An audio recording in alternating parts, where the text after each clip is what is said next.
Bonjour tout le monde. Je vais aujourd'hui parler d'une manière générale à propos des données nécessaires pour l'étude d'un projet routier. On trouve étude du trafic, étude géotechnique, dimensionnement de la chaussée, étude hydrologique, étude hydraulique, étude géométrique, drainage longitudinal chaussée, et enfin étude économique. Donc je passe à l'étude du trafic. Comme données, on trouve la durée de vie du projet, le taux de croissance, les recensements, la largeur de chaussée et l'année de mise en service. Le résultat sera la classe du trafic. L'étude géotechnique, les données sont les résultats des essais de laboratoire effectués sur le sol support.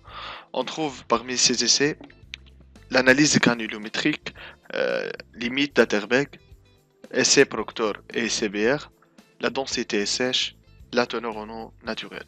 Et bien sûr, le résultat sera la classification du sol, une classe du sol. Dimensionnement de la chaussée. Les données nécessaires sont bien sûr les deux résultats des chapitres précédents.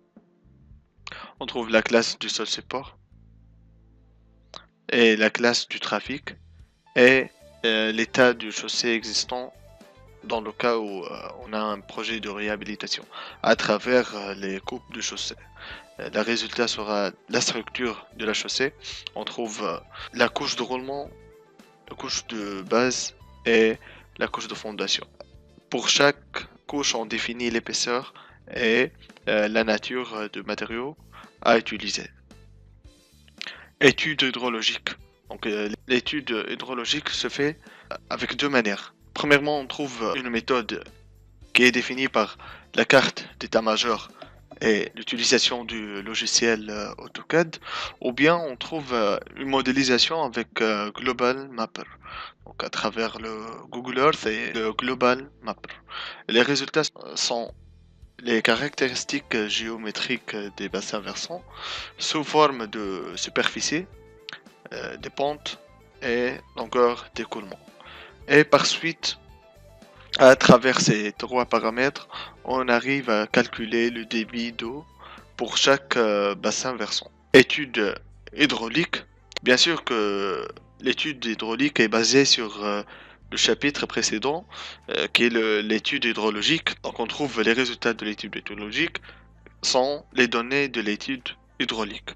Les résultats sont les dimensionnements des ouvrages hydrauliques, quels que soient des buses, des dallots. Passons à l'étude géométrique. On a besoin du fond topographique, le fichier XYZ ou bien le fichier DXF. Ces deux premiers points sont donnés de la part du bureau d'études. La vitesse de référence, les recommandations techniques pour la conception géométrique de la route. Par exemple, l'aménagement des routes principales réalisées par le bureau d'études CETRA. Les résultats sont la conception du tracé en plan, la conception du profil en travers et la conception du profil en long. Passons au drainage longitudinal de chaussée. Les données sont la représentation graphique du profil en long, de façon qu'on connaît le sens d'écoulement et la pente. Et aussi le tracé en plan de la route.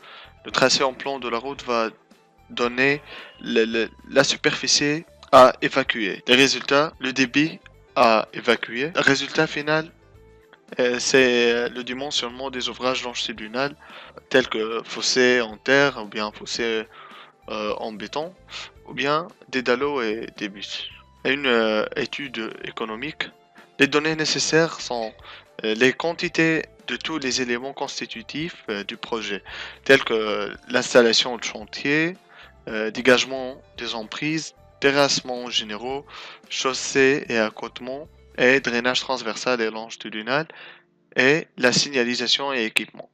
Donc, le résultat, bien sûr, sera le coût du projet.